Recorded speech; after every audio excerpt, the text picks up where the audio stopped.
Vous savez, tout ce qui nous entoure, c'est gouverné par une sorte de langage secret. Pensez-y, H2O pour l'eau, NaCl pour le sel. Ce ne sont pas juste des lettres et des chiffres balancés au hasard, pas du tout. Ce sont les règles, la grammaire même, d'un code universel qui explique comment toute la matière s'assemble. Alors aujourd'hui, on va décoder ensemble cette langue qui est franchement fascinante. Allez, on plonge direct dans le vif du sujet. On sait tous que l'eau, c'est H2O. C'est un fait. Mais est-ce qu'on s'est déjà vraiment posé la question pourquoi? Pourquoi est-ce que c'est spécifiquement H2O? Pourquoi deux atomes d'hydrogène et un seul d'oxygène? Pourquoi pas juste HO ou, je sais pas moi, H3O? La réponse à cette question, c'est la clé pour comprendre en fait toute la chimie. Et cette fameuse clé, la voilà. Ça s'appelle la valence. Retenez bien ce mot. C'est le concept central qui va nous permettre de prédire et même de construire des molécules. On peut dire que c'est la règle de grammaire numéro 1 de ce fameux langage chimique. Bon, mais alors concrètement, qu'est-ce que ça veut dire la valence? Ok, alors on va commencer par le début, par les fondations. Avant de se lancer dans la construction, il faut bien comprendre l'outil principal, n'est-ce pas? Alors, pour faire super simple, la valence, c'est un peu comme la puissance de liaison d'un atome. Imaginez que chaque atome a un certain nombre de bras ou de crochets pour s'accrocher aux autres. Eh bien, ce nombre de bras, c'est sa valence. Et tout ça, ça dépend directement des électrons qu'il est prêt à partager, à donner ou à recevoir. Et justement, ce petit manège d'électrons, ça crée deux types de joueurs si on veut. D'un côté, on a l'atome qui perd des électrons. Du coup, il devient positif, et on l'appelle un cation. Et de l'autre côté, on a celui qui au contraire gagne des électrons. Lui devient négatif et c'est un anion. C'est vraiment cette espèce de danse entre ceux qui donnent et ceux qui reçoivent qui est à l'origine de toutes les liaisons chimiques. Bon, maintenant qu'on a compris le concept, la question c'est comment on fait pour connaître la valence d'un élément? Heureusement, ce n'est pas si sorcier, il y a des règles assez simples et plutôt prévisibles. Notre meilleur ami pour ça, c'est le tableau périodique. C'est notre guide. Et quand on le regarde bien, il y a un schéma qui apparaît. Un schéma d'une simplicité vraiment étonnante.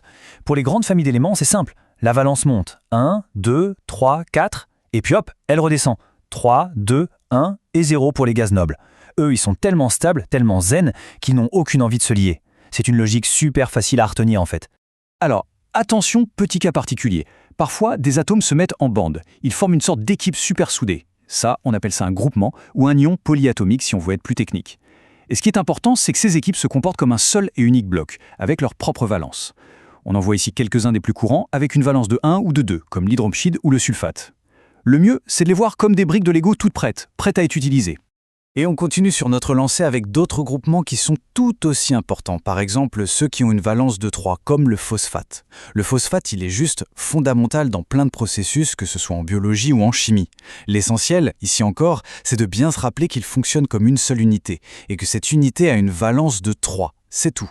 Ah, et bien sûr, comme dans toutes les langues, il y a des exceptions, sinon ce ne serait pas drôle. Certains éléments sont un peu des caméléons. Prenez le fer, par exemple. Parfois, il a une valence de 2 et d'autres fois de 3. Ça dépend des conditions. Le soufre, lui, est encore plus polyvalent. C'est important de connaître ces cas particuliers parce que c'est justement cette flexibilité qui permet de créer une immense variété de molécules. Voilà, on y est. C'est le moment qu'on attendait tous. On a les règles en tête, on a nos outils, alors il est temps de mettre les mains dans le cambouis, de passer à la pratique et de commencer à écrire, pour de vrai, dans le langage de la chimie. Bon, première méthode, elle est super intuitive. C'est celle des bras. On imagine que la valence, c'est le nombre de bras de l'atome. Le sodium, il a un bras. Le chlore, un bras aussi. Qu'est-ce qu'ils font? Ils se serrent la main et bim, on obtient NaCl. C'est simple, c'est direct, ça marche nickel quand les valences sont les mêmes. Oui, mais que se passe-t-il quand les valences ne sont pas les mêmes? Ah, là on sort l'artillerie lourde, une méthode ultra efficace qu'on appelle le chiasme, ou la méthode en croix. Regardez bien. L'aluminium a une valence de 3. L'oxygène, une valence de 2. C'est simple, on croise. On prend la valence de l'un et on la donne en indice à l'autre. Le 3 de l'aluminium passe à l'oxygène et le 2 de l'oxygène passe à l'aluminium. Résultat, Al2O3. C'est magique et ça marche à tous les coups. Allez, un autre exemple qui va nous montrer une petite règle en plus. Prenons le calcium, valence 2, et l'oxygène, valence 2 aussi. Si on applique notre méthode en croix, on devrait obtenir Ca2O2. Sauf qu'en chimie, on aime bien quand c'est propre et simple. On fait le ménage. Comme les deux indices, 2 et 2 sont divisibles par 2, eh bien on simplifie. Et ça nous donne CaO. C'est exactement comme quand on simplifie une fraction en maths. Et maintenant, le niveau expert, on fait la même chose, mais avec un de nos fameux groupements. On a le calcium, valence 2, et on a notre équipe nitrate qui a une valence de 1. On croise, comme d'habitude, le 1 du nitrate va au calcium, mais attention, le 1, on ne l'écrit jamais en chimie, il est sous-entendu. Ensuite, le 2 du calcium, lui, il va à tout le groupement nitrate, et pour bien montrer qu'il s'applique à toute l'équipe NO3, on met des parenthèses autour, ce qui nous donne CaNO3 2.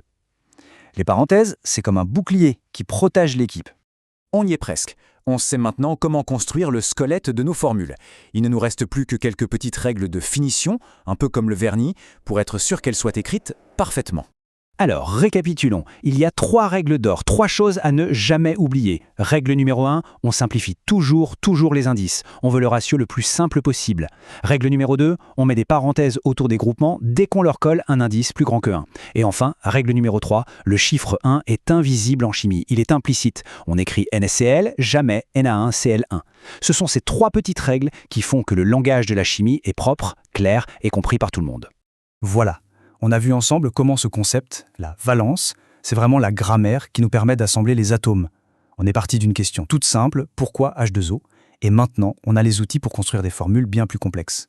Du coup, la vraie question, ce n'est plus comment ça marche, c'est plutôt, maintenant qu'on maîtrise les bases de ce code, quelle molécule incroyable va-t-on pouvoir explorer, comprendre, et pourquoi pas construire ? Le terrain de jeu est immense.